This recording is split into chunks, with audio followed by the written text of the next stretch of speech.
Hello friends, स्वागत है आपका अपने चैनल स्माइल मॉम में। मैं हूं प्रियंका और आज हम बात करेंगे छोटे बच्चों के होने वाले सर्दी, ज़ुकाम और खांसी के कुछ घरेलू इलाज। तो इसमें पहली चीज़ है माँ का दूध। जी हाँ, स्तनपान कराने वाले माँ के दूध में एंटीबॉडीज़ होते हैं जो बेबी की इम्यूनिटी बढ़ाते हैं। ये नेचुरली ही बने होते हैं।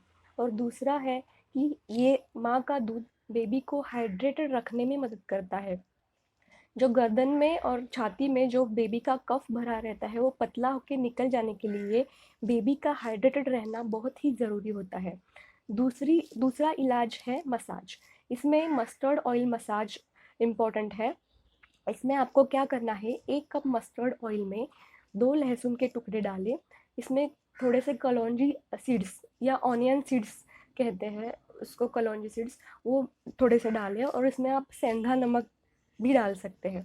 तो ये तेल को थोड़ा सा गुनगुना करें और बेबी के छाती पे, उसके बैक पे, उसके सर पे, फोरहेड पे और उसके हाथ और पाँव के तलवों पे अच्छे से मसाज करें पूरा, फिंगर्स पे वगैरह। और उसके बाद बेबी को अच्छे से कवर करके रखें ब्लैंकेट में। यहाँ पे आपको ध्यान रखना है, आपको बेबी में को फ़ैन के नीचे या एसी चलाना नहीं है और पूरा कवर करके रखना है। तो रात को सोते समय आप बेबी को ये मसाज करके सुलाएं तो सुबह काफ़ी आराम मिलेगा बेबी को। इसमें नेक्स्ट है कोकोनट ऑयल मसाज। थोड़ा सा कोकोनट ऑयल लेके उसमें कुछ तुलसी के पत्ते डालें और प्याज के 2-3 टुकड़े डालें और उसको गुनगुना करके इसी तरीके से आप मसाज बेबी को कर सकते हैं। तीसरा इलाज है, कुछ पेस्ट लगा सकते हैं हम। जैसे कि हल्दी पाउडर का पानी में पेस्ट बना के बेबी के चेस्ट को और फोरहेड को अप्लाई करना है। हल्दी के एंटीबैक्टीरियल प्रॉपर्टीज़ होते हैं जो बेबी की बीमारी ख़त्म करने के लिए सहायता करते हैं। दूसरा है जायफल या नटमेग। जी हाँ, जायफल को एक उगाले, उसको एक विशिष्ट प्रकार का प्लेट आता है, उस पे उसको उगालना है और उसका उबटन जैसा पेस्ट बनेगा, वो बेबी के चेस्ट पे आपको लगाना है और फोरहेड पे लगाना है रात को सोते समय। तो दूसरे दिन आप देखेंगे कि बेबी के चेस्ट जो कंजेशन है उसके चेस्ट में, वो पूरा 80% 70-80% वो खत्म हुआ होगा। तीसरा है इसमें नेक्स्ट है केसर का पेस्ट। केसर में भी काफ़ी हीट होता है सेफ्रॉन में, तो केसर का भी पानी में पेस्ट बना के आप सेम तरह से अप्लाई कर सकते हैं। इसमें चौथा इलाज आता है अजवाइन का पोटली। तो इसमें आपको क्या करना है कि तवा रखना है गैस पे और उस पर थोड़ा सा अजवाइन डालना है और उसमें थोड़े से लहसुन के थोड़े से 1-2 टुकड़े डालने हैं। उसको अच्छी तरह भूनना है और एक कॉटन क्लॉथ लेके उसमें वो अजवाइन और लहसुन के टुकड़े रख के उसका एक पोटली बनाना है।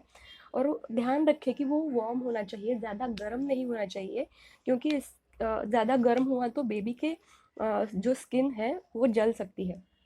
तो ये पोटली बना के आप ऐसे उसके चेस्ट पे धीरे धीरे ऐसे उसको सेकना है। या उस टाइम पे बेबी के चेस्ट पे कुछ पतला सा कपड़ा होना चाहिए, वो पूरा ओपन नहीं होना चाहिए, वहाँ ऐसे सेकना है। तो इससे अजवाइन में और लहसुन में जो हीट होती है उसकी वजह से उसके सर्दी में उसको काफ़ी राहत मिलेगी। नेक्स्ट इसमें आता है कि हम बेबी को स्टीम दे सकते हैं। याद रखिए, जब भी बेबी को सर्दी, खांसी और ज़ुकाम हो जाता है उस वक्त बेबी का जो पूरा नाक और उसका थ्रोट रहता है वो पूरा से ड्राई ड्राई हो जाता है। तो और उसका पूरा छाती जो भरा रहता है कफ से, वो पतला होने के लिए बेबी के आजू बाजू का जो एनवायरनमेंट है उसमें ह्यूमिडिटी ज़्यादा होनी चाहिए। तो इसके लिए बेबी जिस भी रूम में सोता है ज़्यादा से ज़्यादा वक्त, या रात को जहाँ पे सोता है वहाँ पे ह्यूमिडिफायर ऑन करके आप रख सकते हैं। इसमें कूल एयर ह्यूमिडिफायर ज़्यादा इफ़ेक्टिव और सेफ़ होते हैं। अगर आपको ह्यूमिडिफायर नहीं खरीदना है तो आप एक काम कर सकते हैं, आप अपने बाथरूम को ही स्टीम रूम बना सकते हैं।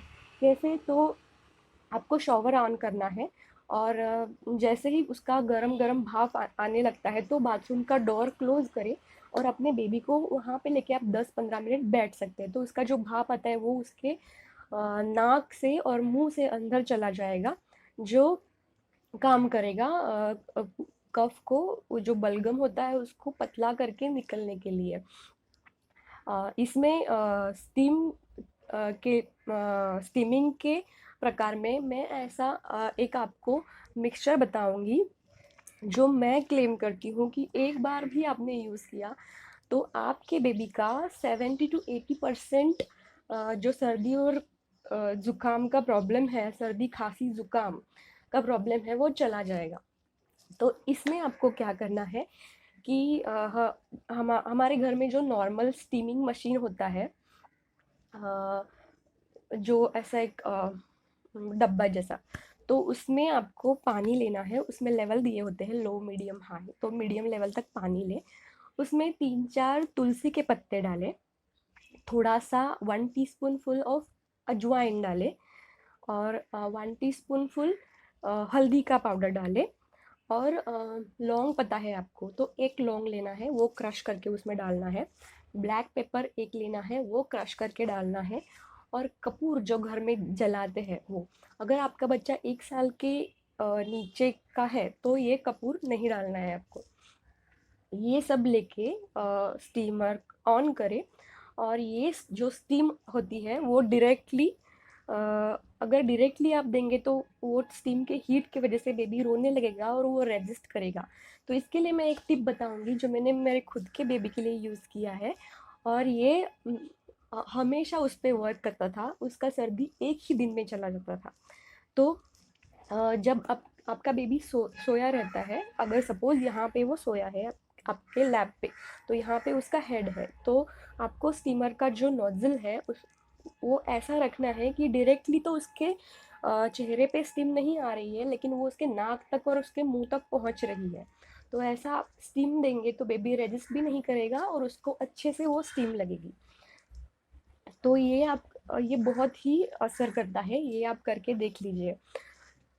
नेक्स्ट है, जब भी बेबी को सर्दी और ज़ुकाम खांसी हो जाता है तो बेबी सांस नहीं ले पाता है और फिर वो अच्छे से खा भी नहीं पाता है, ना उसकी नींद भी पूरी होती है। तो बेबी को अच्छे से नींद आने के लिए ये चीज़ आप ट्राई कर सकते हैं। अपने घर में जो विक्स वेपोरब होता है वो बेबी के पाँव के तलवों को अच्छे से आपको उसको विक्स वेपोरब का मसाज करना है और सॉक्स पहनाने हैं।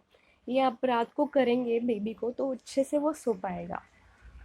उसमें फिर और ताकि बेबी अच्छे से सांस नहीं ले पाता है तो इसमें आप सलाइन ड्रॉप्स भी यूज़ कर सकते हैं।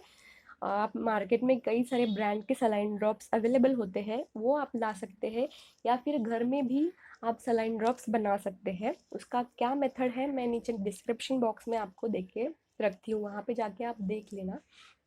तो वो सलाइन ड्रॉप्स बना के आपके बेबी को हॉरिजॉन्टल पोजीशन में रखना है और ऐसे देखें कि वो उसके नाक के हर एक बाजू में 2-3 ड्रॉप्स डालने हैं और ऐसा देखें कि वो उसके नाक में इन ईच नॉस्ट्रिल अच्छे से जा रहे हैं कि नहीं।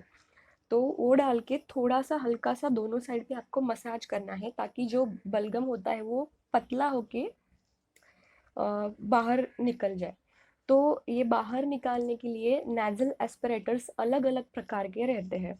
एक उसमें एक सिंपल वन रहता है, जो उसमें एक सिंपल सा सीरिंज होता है और उसके ऊपर एक रबर बल्ब लगा होता है। तो उसको ऑलरेडी सक करके रखे, प्रेस करके रखे और दोनों नॉस्ट्रिल में ज़्यादा अंदर नहीं डालना है आपको, उसके थोड़ा सा बाहर ही डाल के वो उसका पतला हुआ हुआ जो कफ रहता है, जो बलगम रहता है, वो आप सक कर लीजिए। अगर आप ये चीज़ अपने बेबी पे खुद करने के लिए कॉन्फिडेंट नहीं है तो ये नर्स से या किसी क्वालिफाइड हेल्थ प्रोफेशनल के पास जाके आप ये पूरा प्रोसीजर करवा सकते हैं।